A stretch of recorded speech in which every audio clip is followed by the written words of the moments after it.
तू मोठा प्रस्थापित नेता मानतो ना स्वतःला, तालुक्याचा नेता मानतो, आमदारकी लढवली, आपलं आमदारकीला डिपॉझिट गेलं, स्वतःच्या गावामध्ये आपण 4 नंबरला राहिला स्वतःच्या गावामध्ये. आणि ते बोलत असताना त्या गावामध्ये, ज्या गावात आपण वास्तव्य करता त्या गावामध्ये जयकुमार गोरे भाऊनी सातत्याने लीड राखलेला आहे. तिथल्या सर्वसामान्य जनतेनं त्यांना मताधिक्य दिलेला आहे. नेता व्हायचा असेल तर जिल्हा परिषद सदस्य तयार करावे लागतात, त्यांना निवडून आणावं लागतं.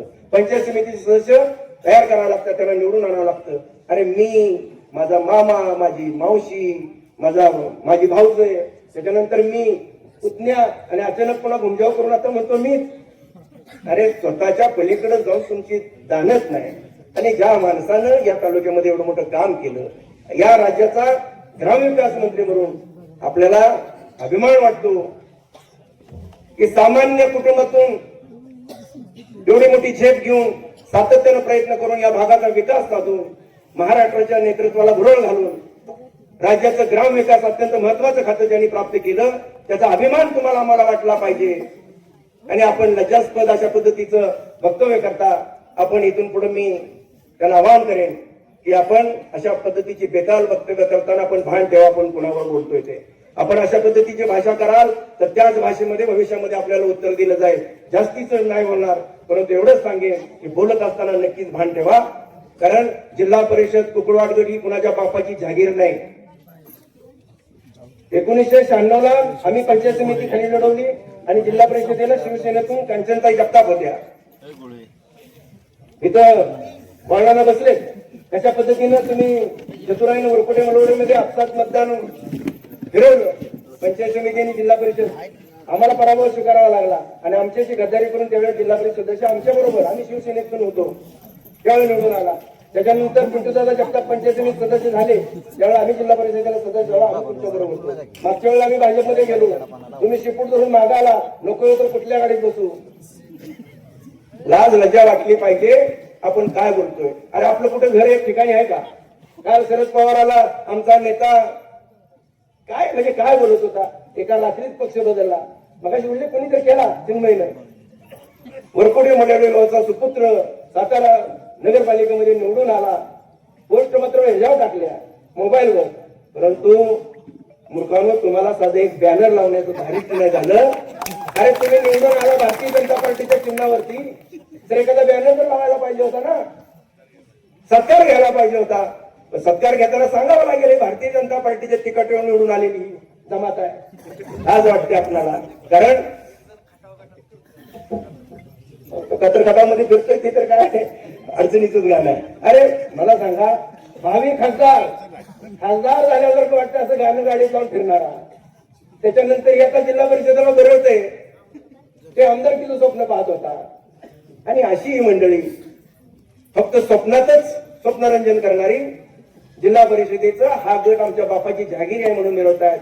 पण मला त्यांना सांगायचं आहे, आता ते विसरा. जयकुमार गोरे भाऊनी मला असं वाटते लक्ष दिलं, पण म्हणावं तसं लक्ष दिलं नाही म्हणून तुम्ही निसटला प्रत्येक वेळेला. कारण पाठीमागच्या वेळेला मला आठवतंय, मागच्या वरकुटे गणामध्ये स्वतःच्या गणामध्ये तो मायनस आहे. पंचायत समिती तिथली गेलेली आहे. कुकुडवाडमध्ये आता जसे हे वेगवेगळे फिरले आणि पुन्हा एक झाले दोघं मिळून, तसंच मागच्या वेळेला दोघे पडत आहेत म्हणल्या दोघांनी संगनमत केलं आणि पंचायत समिती स्वर्गवासी झाले. साजी डॉक्टर मी त्यांचा उल्लेख टाळू इच्छितो, परंतु त्याला पाठिंबा घेतला आणि अवसान लागतीने दगाबाजीने त्या ठिकाणी आपल्याला विजय प्राप्त करता आला. अन्यथा इथली जनता हुशार आहे. आता त्यांनी ओळखलंय की याची जी पिपाणी आहे, गावाचा पिलेली म्हणतात का, पिपाणी विषय संपवलाय. याची पिलेली किती वाजली तरी आता लोक ती पिलेली ऐकण्याच्या मनस्थितीत नाहीत. लोकांनी त्याला ओळखलेलं आहे. आता तात्पुरती माणसं गोळा करायची, त्याचं प्रोटेस्टेशन करायचं आणि पाठवायचं आणि काहीतरी छालाबाड करायचं, हा धंदा त्याचा चालू आहे. आपण सावध राहा. एक मात्र नक्की आहे, लबाडीमध्ये आम्ही एकदा पाठीमाग म्हणायचो, आई लबडाई देवीची कुठेतरी मूर्ती असावी, याचा पुजारी हा मेन असावा. कदाचित या देशामध्ये नव्हे तर आंतरराष्ट्रीय पातळीवरचा सर्वात लबाडीचा पुरस्कार कुणाला द्यावा तर घ्या, अनिल देसाईला द्याच लबाड असणार आहे ढोंगी माणूस. अहो जिल्हा बँकेचा आता सांगतो मी 20 वर्ष 25 वर्ष आहे, तुझ्या गावामध्ये एक तुझा नातेवाईक सोडला, माझं जाहीर आव्हान आहे. एक तुझा नातेवाईक सोडला तर एक पोरग जिल्हा बँकेत लावले म्हणून दाखवून दे, तुझे पाठ थोपटतो. काय सांगतोय? विकासाच्या गप्पा मारतो आणि आम्ही लोकांच्या हाताला रोजगार दिला. अरे भिकारी केली लोक. तिथं म्हटलं की अजय कुमार गोरेच्या बरोबर राहिलेलं कोण वर आलाय? अरे आम्ही आहोत ना. कुठून भिकारी झालो?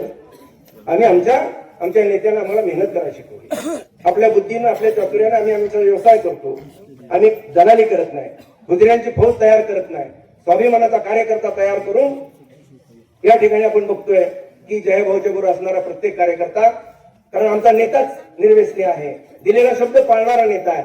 जो शब्द जयाभाऊनी या तालुक्यामध्ये दिला तो पाळलेला आहे, याची जाणीव आम्ही ठेवली पाहिजे. आणि म्हणून अशा नेतृत्वाच्या पाठीशी आपण ठामपणे उभा राहायला पाहिजे. उद्या कुणी येईल, काही सांगेल, अजिबात बोलता पालाबळी पडू नका.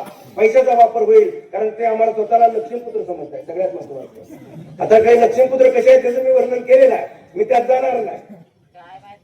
काय परंतु पैशाची मस्ती आणि पैशाचं आम्ही दाखवून ही कुकुळवाड जिल्हा परिषदेची जनता ही लाचार आहे असं स्वतःला मानणारा किंवा इथली जनता लाचार आहे असं समजणारा आता घरी बसवण्याची वेळ आलेली आहे. आणि म्हणून माझं या ठिकाणी जास्तीच न बोलता आणखीन पुढं आपल्याला बोलायचं आहे. आज सगळ्या गोष्टी आम्ही बोलणार नाही, परंतु जशी वेळ येईल तशा अनेक गोष्टी पुढे आपल्याला बोलावं लागतील. मी एवढंच सांगेन. आपण